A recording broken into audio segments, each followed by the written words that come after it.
My name is Lawrence Gold. I'm the lead of the Back to Business Safe Reopening of Main Street Pilot Project, and I'm pleased to be here with Dr.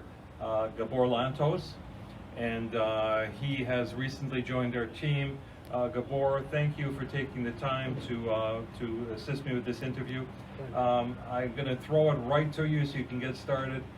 Please explain your background and why you got involved in this project and exactly what it is that's your background that works out so beautifully in terms of what we're doing, in terms of particularly dealing with the issue of airborne spread. In my former career, I was a professional engineer, still am a professional engineer, and for the last 30 plus years, I've been a full-time occupational health physician. With that background, I'm quite familiar with this infectious diseases and how they are spread in different environments. I was involved with tuberculosis back in the 80s, and I was intimately involved with SARS as I was an occupational health physician to a number of hospitals.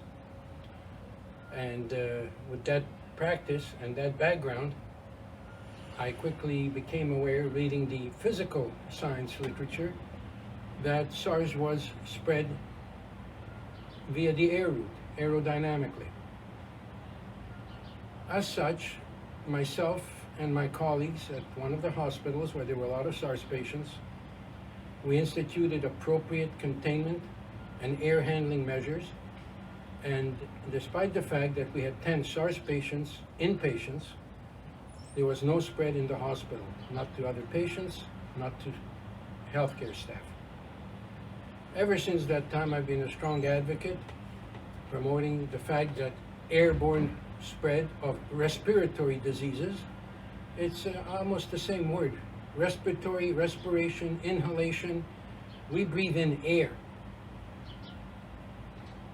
So that's definitely one of the major routes for respiratory pathogens, be they viruses or bacteria, to travel through the air.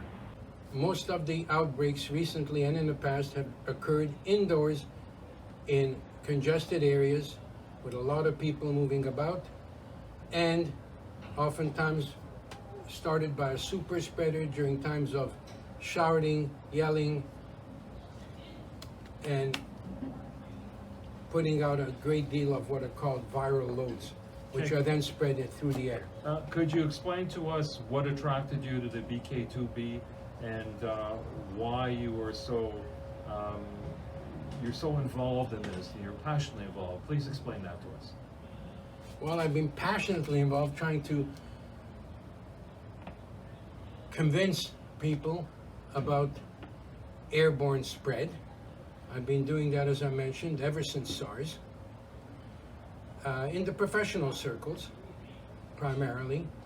But I came across, through the electronic media, some of the things that Lawrence has been trying to do, getting Main Street open, and I thought I would be able to contribute to that because a lot of the lockdowns are just locking things down without looking at the common denominator, which is that it's the airborne problem that needs to be addressed.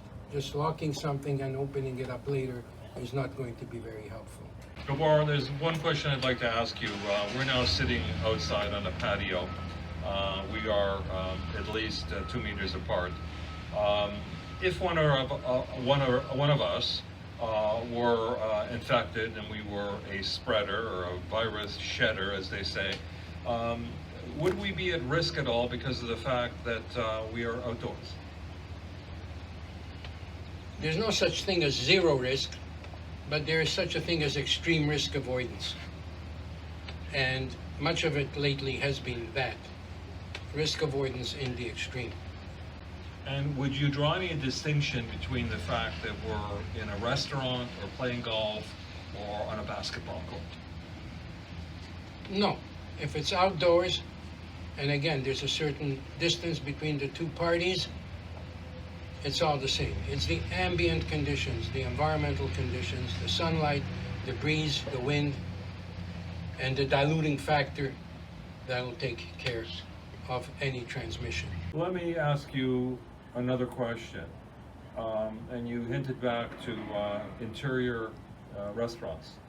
Once we get into the government determining that we're going to be opening restaurants, does the restaurant have the same concern that, say, the Congregate factory or the Amazon facility has in regards to the issue of we better take note of and look after the interior air quality?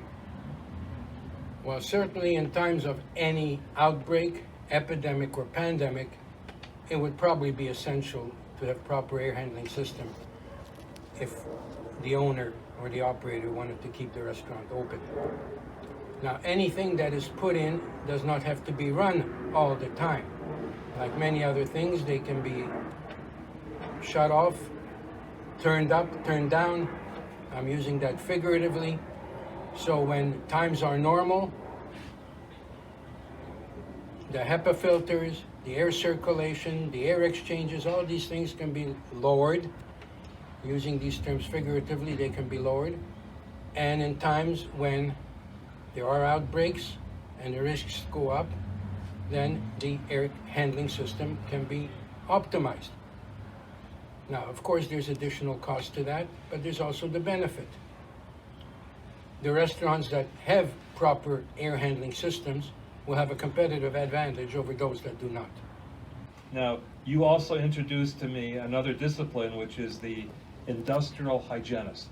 Why is that critically important in terms of what we're trying to do, particularly as it relates to dealing with the airspace of the large factory or food processing plant where you have many essential workers toiling there daily and sharing air, as you put it? The industrial hygienists are the ones who actually have the knowledge and the equipment to go around and measure the conditions in an indoor air environment, be it on surfaces. You've seen on television during COVID many times about the COVID virus on different surfaces. Well, somebody has to measure that if it's to be done properly. It's one of the things that industrial hygienists do, is the surfaces. But more importantly, it's the air. And it's not just air anywhere, it's airflow.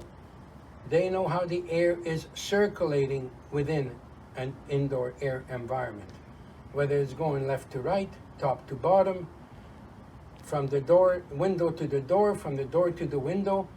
It's essential that the air currents, the air movements, for infection control purposes, be in the right direction, so that just as outdoors, any virus particles are diluted and carried away from the occupants.